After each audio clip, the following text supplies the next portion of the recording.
Une respiration coupée. Un frisson d'indignation et de pitié qui prend aux tripes dès les premières pages et ne lâche plus. Ouais, c'est vraiment l'effet que ça fait dès le début. Que ce soit en livre audio ou en livre papier, cette œuvre est un choc émotionnel absolu. On plonge aujourd'hui dans La symphonie pastorale d'André Gide. Un texte, incontournable. C'est une plongée viscérale dans les méandres de l'âme humaine, là où la rectitude morale affronte les désirs les plus inavouables et destructeurs. Un seul adjectif pour ça, foudroyant. Carrément foudroyant, oui.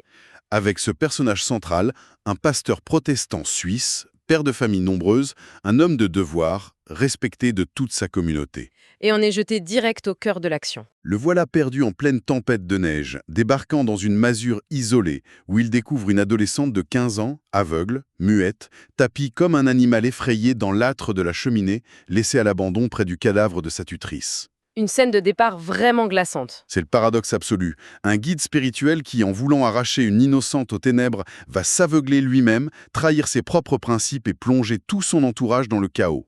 C'est quand même insensé d'en arriver là, non?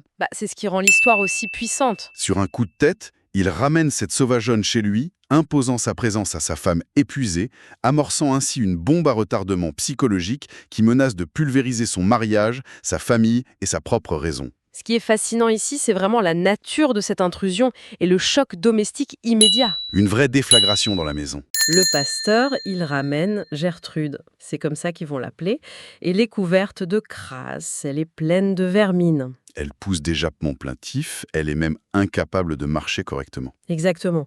Et c'est une intrusion d'une brutalité folle dans un foyer qui compte déjà 5 enfants, dont le bébé Claude et la petite Charlotte. Sa femme, Amélie, prend ça de plein fouet. Elle est furieuse.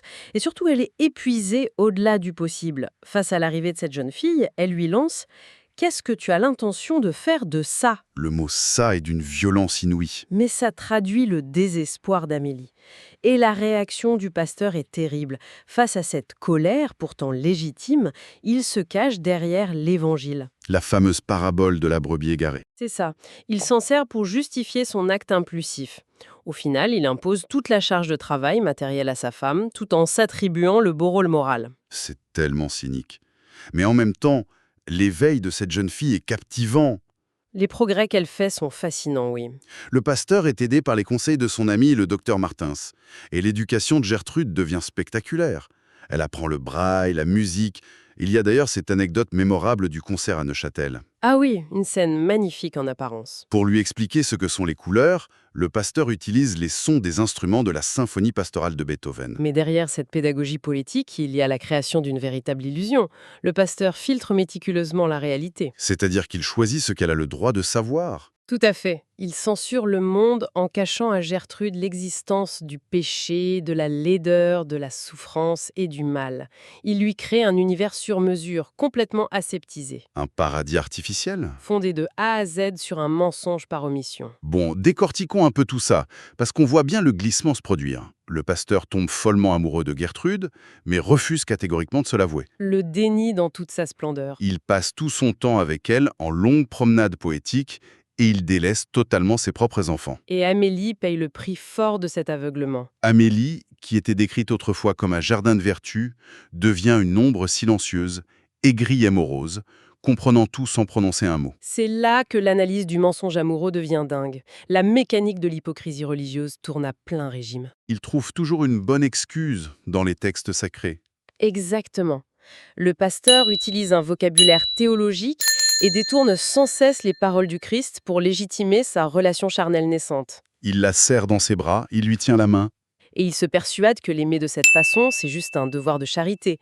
Si l'on relie ça à la situation globale, on observe un homme incapable d'accepter sa propre nature humaine. C'est tellement plus facile de se cacher derrière Dieu. Il préfère tordre la parole divine plutôt que d'admettre son désir adultère. Voici où ça devient vraiment intéressant. Il y a un autre homme dans la maison, Le fils aîné, Jacques. Le propre fils du pasteur tombe lui aussi amoureux de Gertrude. Un jour, le pasteur les surprend ensemble dans la chapelle. La réaction du père est d'une violence inouïe. une réaction qui n'a plus rien de spirituel. Sous prétexte de protéger l'âme pure de Gertrude, il interdit formellement à son fils de l'approcher ou de lui parler. Le masque de la piété tombe d'un seul coup. Ce qui éclate au grand jour, c'est une jalousie animale et possessive. Le père qui chasse le rival. C'est ça. Et face à cette tyrannie paternelle, les visions religieuses se fracturent. Jacques se tourne vers la rigueur dogmatique de saint Paul, donc le péché, la culpabilité, la loi stricte. Tandis que le père continue son délire d'interprétation. Le pasteur s'accroche désespérément à l'évangile de l'amour inconditionnel pour justifier son emprise.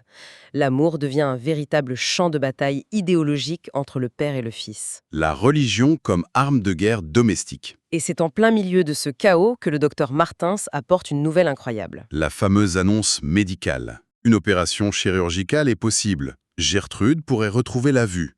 Mais paradoxalement, le pasteur est terrorisé par ce miracle redouté. Parce qu'il a tout à perdre. Il devrait s'en réjouir pourtant. Oui, mais si elle voit, l'illusion parfaite volera en éclats. Elle verra le monde réel avec toutes ses laideurs, tout ce qui lui a caché. Et surtout, il y a la question de l'apparence physique. Surtout ça. Elle verra le visage vieillissant du pasteur et elle verra les traits jeunes de Jacques qu'elle a idéalisés dans son esprit pendant tout ce temps. Il reteint le moment de lui dire la vérité, sentant que la lumière physique va détruire ses propres ténèbres psychologiques. Il essaye de maintenir son contrôle le plus longtemps possible. Mais l'inévitable se produit.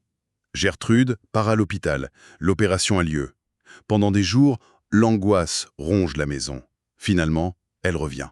Le point de non-retour. La douleur que son protecteur a causée, elle la lit directement. Et surtout, elle voit enfin la différence physique, réelle, entre le père qu'elle croyait aimer d'un amour pur et le fils, Jacques. Toute la forteresse de mensonges construite par le pasteur se fracasse contre la réalité visuelle. Un choc frontal. La chute de l'innocence est inévitable. L'ouverture des yeux de Gertrude est le miroir parfait de l'aveuglement absolu du pasteur. Alors qu'est-ce que tout cela signifie? Pour découvrir l'issue dévastatrice de ce trio infernal, pour savoir qui survivra à cette lumière aveuglante et comment cette collision psychologique se termine, il faut absolument plonger dans ce livre.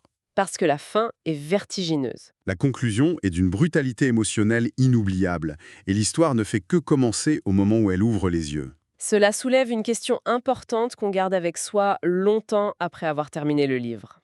Laquelle?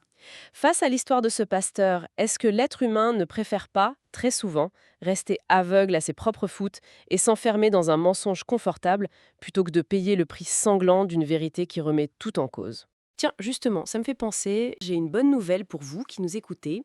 Ce livre est disponible sur Audible et vous pouvez le récupérer gratuitement en cliquant sur le premier lien dans la description. L'idée, c'est vraiment des narrations très immersives. Une narration professionnelle, bien incarnée, ça change absolument tout. La personne ne fait pas que lire, elle interprète, elle donne vie au texte. Ah tiens, super, en plus de la vidéo, il y a un livre audio. Si on veut juste le livre, le lien pour récupérer votre livre audio se trouve dans la description de la vidéo. Si vous avez apprécié le contenu, n'hésitez pas à laisser un petit pouce en l'air et à vous abonner à notre chaîne YouTube pour ne rien manquer des prochaines vidéos. Pour ma part, je vous donne rendez-vous très bientôt pour une prochaine vidéo. En attendant, je vous souhaite une excellente fin de journée ou une agréable soirée et à très vite.